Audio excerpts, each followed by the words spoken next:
So, parenthesis, this is a joke. Well, 40 to 50,000 years ago, the first members of the Homo sapiens species started migrating from Africa through Asia and towards Europe, and that's why we are so similar, of course. We all know that.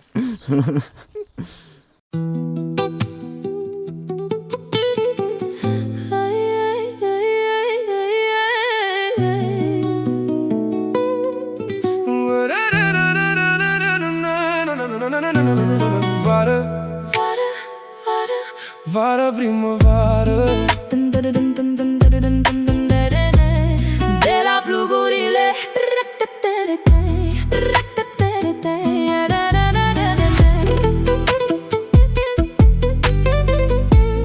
sute iron stories.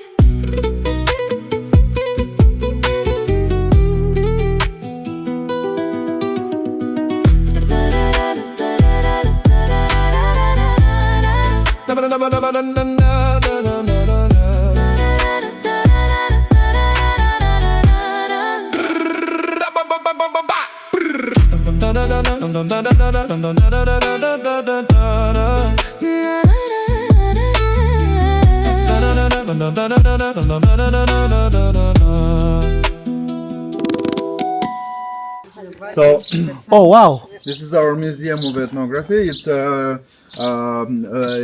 preserved peasant household or rural household,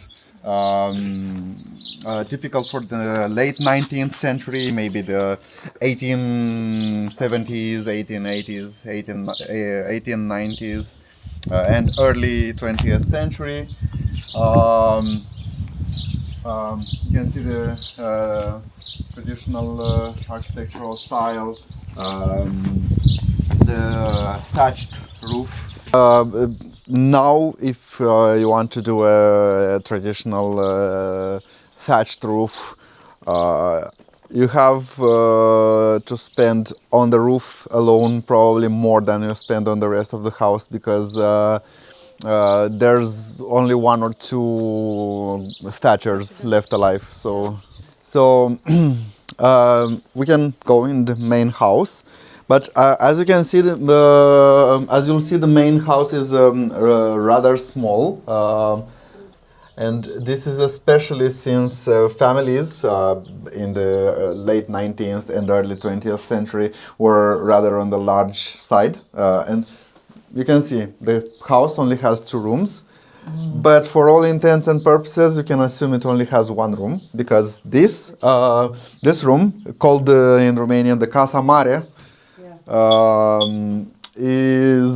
was not generally used throughout the year. It was only used for celebrations, for having important guests. It was the room where the family kept its valuables, heirlooms. Yes, so you have the dowry chest here.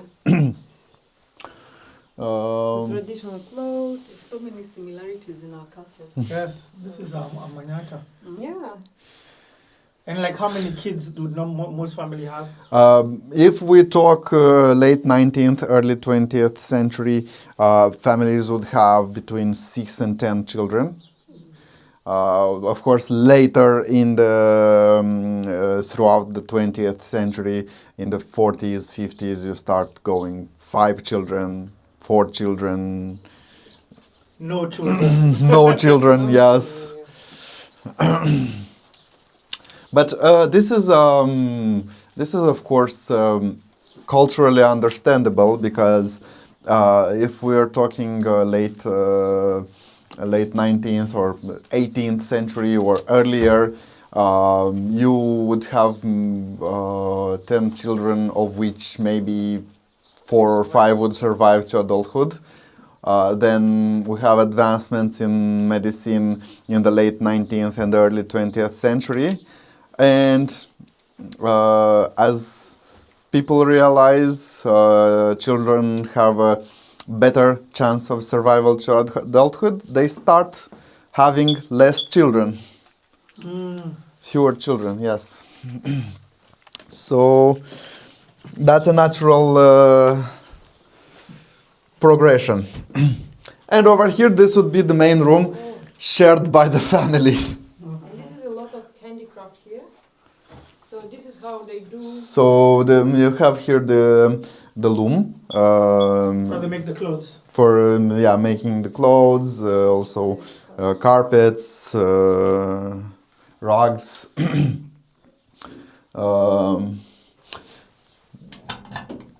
You have this. So this is a coal-filled iron. So you would fill it with hot coals, clothes, iron. They're very similar. Yeah. So this is for after shearing the sheep. You use this to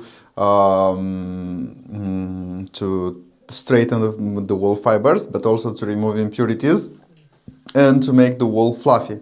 And you will do it like this. And then you would take the wool and using a spindle, you would spin it in a piece of string or yarn. And this would be the finite product, the yarn. Oh wow! From the wool. Yes. The stove is for cooking, but also for heating the room. And also you can sleep on top of the stove. And it's very nice, warm and cozy in the winter. So yeah, you can sleep on this surface. So because you make fire here, so it doesn't go away. It heats the room, but also you have a heated bed already. So that's as kid we used to always sleep there. Yeah, everyone was... Like next to each other. And yeah, if you have siblings, everyone would fight for that spot. Yeah. Because It's the warmest. yeah. But yeah, you can't really find them in houses anymore. Over here, you have the chicken coop with an improvised summer kitchen. As you can see, you have the grinding stone here, and this is a fruit smokery. So you saw in the cellar at the restaurant how one preservation technique is making all those preserves, all the compote, the jams, pickles, brines. But another preservation technique for fruits and for meats actually, but also for fruits is drying and smoking. So this is a fruit smokery, not a meat or fish smokery. So you would, for example, if you're drying and smoking plums, you split them in half, remove the kernel, and dry them in the sun at first, and then put them here and make a fire, smoke, and the smoke helps preserving the fruits for the winter. Where's the cellar in this place? So the cellar is that way. Unfortunately, there's no wine or preserves. Yeah. So. You forgot to tell them about this. You have the So this is a plow. Yeah. This is actually a smaller horse-drawn plow. so it's for the horse. This is for the horse. The one for an ox would be massive, Okay. heavy. But the one for the ox would be able to plow deeper, because it would have a weight here, and it would be able to plow deeper. And The chores. Who did these chores? The father or the... the plowing, the man of the house would usually do the plowing. And the children? The children, or maybe they would go to the pasture with the cows, sheep, So they would attend the livestock. They would help with gathering. Flowers and Because you're the European Maasais. And this type of room is typical for central Moldova, and as you can see, it's a semi-underground construction. But this is not a cellar.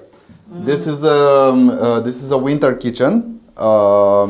And also extra living space, because as we already established, the house is really small, family is on the large side, so you have extra living space here. In the summer is a very chill, it's cooler, so And even now it's a bit cooler as compared to... so you have this as extra living space. Also, you can have this type of construction here locally is known as bashka,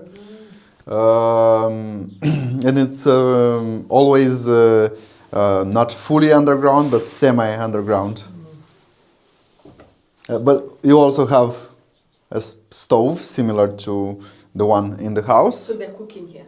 They are also cooking and sleeping on the surface here. On the warm bed that has been heated by the... Wow. So here, for example, you have the dough bowl, so for kneading the dough. Oh, okay. But also, it doubled when the family would have a newborn. It doubled as a newborn cradle. Wow. So, parenthesis, this is a joke. Well, 40 to 50,000 years ago, the first members of the Homo sapiens species started migrating from Africa through Asia and towards Europe, and that's why we are so similar, of course. we all know that. Most people, of course, don't live like this. And again, as I mentioned when we were having lunch, you can't really blame people for wanting comfort. Everyone who grew up in the 90s in rural Moldova had a very similar experience. Okay. So you see this? This is for the birds, because the birds have a nest here.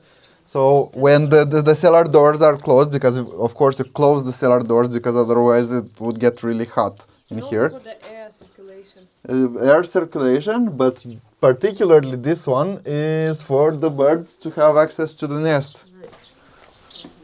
And in this case, by the way, you don't have any wild animals here. Here, Foxes? there is a fox population. We also have roe deer. The forest, no? Yes, roe deer. Sometimes we have some jackals. So The other cellar on that side. the one you saw at the restaurant is fully stocked. This, of course, is not.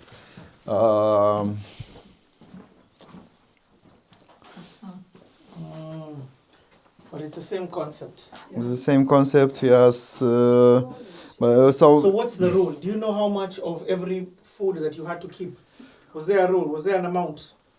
Everything you produce. as much as it's Because even if as you much don't eat it as in it's 1 year, it will humanly stay for possible. next year. Okay. So it's better to produce more than produce less. Okay. So a properly made food preserve could last for 2, 3, 5 years. Oh, So 5 years. more or less. More is less. What's the name of the church we're going to? The name of the church we're going to. Yes. So this is you probably know every church has a saint name attributed to it. This one is the Assumption of Saint Mary.